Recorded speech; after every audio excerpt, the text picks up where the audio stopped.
Weekend Warriors, headlined, of course, by Deontay Foreman. Of course. Your RB1 right now. Once forgotten about Deontay Foreman. Not me. That sound you heard was his third score. Yes, third score of the weekend. Roshan Johnson was out. Deontay Foreman with a massive performance, Matthew. Yeah, that running back list of leaders, and Gus Edwards at 5, just like we all drew it up. But yeah, doing it through the air. Deontay Foreman, obviously career high in fantasy points. Over the last 2 weeks with, Khalil Herbert is on IR and Roshan Johnson has been out. He's been in the concussion protocol.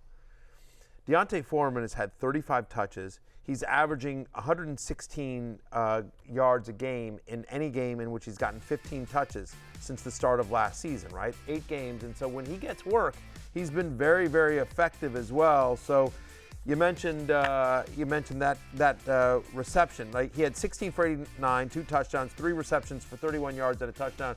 Of course, the passing touchdown coming from T-Bag Tyson Bagent, who wins in his debut. You see it there on your screen as well. It'll be interesting to see. So again, they play the Chargers on Sunday Night Football. As we head into Monday Night Football, he is the #1 running back in fantasy. We'll see if Roshan Johnson is cleared from the concussion protocol. This has been going on for a while now. It's been over 2 weeks that he's been in. But feels like even if Johnson is back, Herbert is still on IR. Feels like Foreman has played well enough to earn a piece of this backfield. Yeah, and so what the Bears were doing when it was Herbert and Roshan was first 2 series of the game, they go to Herbert, third series goes to Roshan. When he comes back, I reckon that's the exact same thing, except Deontay is in the Herbert role. Right. Yeah, I think so, too. You can't take him off the field completely right now. Another weekend warrior, Mike Evans, catches 6 of 8 targets, 82 yards, and a touchdown, Jay. Mike Evans has been really, really consistent this year. Yeah, tough game of football, this one. Not the most exciting. A very fitting NFC South showdown. The Falcons are plus 100 to win their division. That's a disgrace. I'm not saying the odds are wrong. It's just the fact that we've gotten here in the world is not ideal. No, everything around the Falcons is a disgrace. Don't make Sunday scaries, don't worry. Good, I want to get into that. But Mike Evans, he just continues to produce. He has a good rapport with Baker Mayfield. He goes 6 for 82 and a touchdown on the 8 targets. Baker is good enough to provide value for his receivers. The point, And he hasn't been great from a football sense, but he's like Gardner Minshew. He can get the ball to his guys. Yeah. Cortland Sutton, the subject of trade chatter throughout the week. He comes out and has a big game, catches all 6 of his targets, 76 yards, and a touchdown. We'll see if Sutton ultimately stays in Denver these next couple of weeks, Matthew, but he had a really good game. By the way, he's had a bunch of good games. To the extent that the Denver Broncos have been able to move the ball, Jerry Jeudy's out there arguing with guys on the sideline, former, Steve Smiths of the world. Meanwhile, Cortland Sutton's just going out and producing. He has scored in 5 of 7 games so far this year. He's had double-digit fantasy points in 6 of 7 games.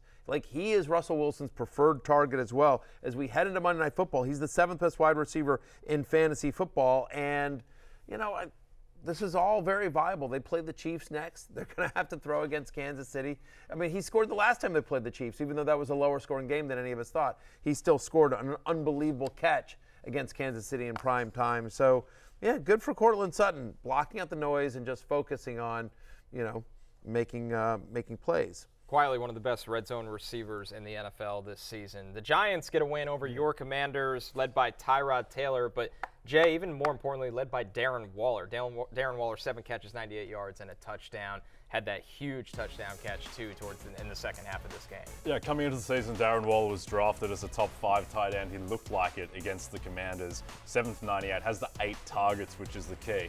Daniel Jones going to get his job back? Because Tyrod Taylor's played pretty well the past 2 weeks. Comments were odd this morning, too. He really didn't want to address much of that question. He said he didn't have a health update on Jones as they get ready for the Jets on Sunday at 1 o'clock. Yeah, I assume it's going to be Jones because of the contract coming back. But Tyrod Taylor has played better than Jones has all this season. Either way, I think Darren Waller, he's an automatic starter tight end every single week. Always has been, but what's positive here is a 39% target share in this game, and he's had at least a 21% target share in 5 of the past 6 games.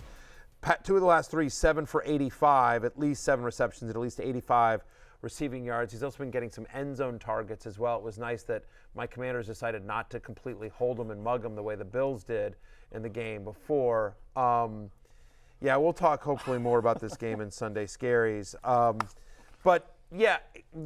would agree with you. I think Daniel Jones probably gets his job back, but maybe they're like, take your time. Take your time because, again, even though Tyrod Taylor had one of the most boneheaded plays this year in terms of the time management at the end of the first half against Buffalo, overall he's played very well, and the Giants have been, for whatever reason, they've been more competitive under Tyrod Taylor than they have Daniel Jones this season. I also think Brian Daboll, in a weird way, I'm not sure he's coaching for his job, but I'm not sure he's that far off with how poorly the season started. I think Tyrod probably might give them a better chance to win games until Jones proves that he's 100% right. The general manager is his buddy from Buffalo, and he's the coach of the year. You can't go 3-14. You can't go 3-14. He won the coach of the year last year. I think if he goes 3-14, I'm with you. Okay, that's tough. That's tough. To use another non-football analogy, Dwayne Casey won Coach of the Year for the Raptors and was sacked the same season. So you never know sometimes. That's a good point. If there's one positive, though, the Giants play my Commanders again. They'll win that game. So they've got at least another good win on the board. That gets them to 3.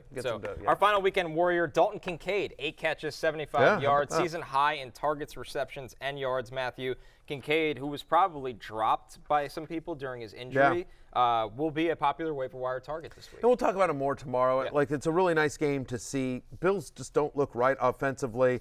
But, listen, he's been under 65% of snaps in every game since week 1, and this game was no different. Just 61% snap share.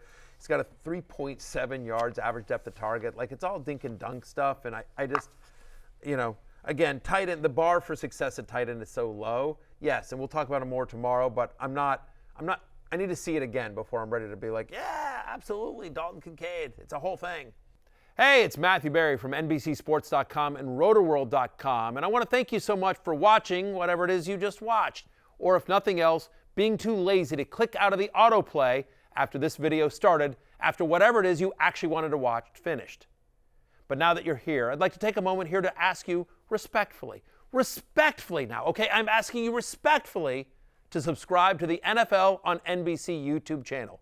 You'll get the latest Roto-World fantasy news headlines, all sorts of great shows, including my own Fantasy Football Happy Hour. So go subscribe now. Again, I'm asking respectfully.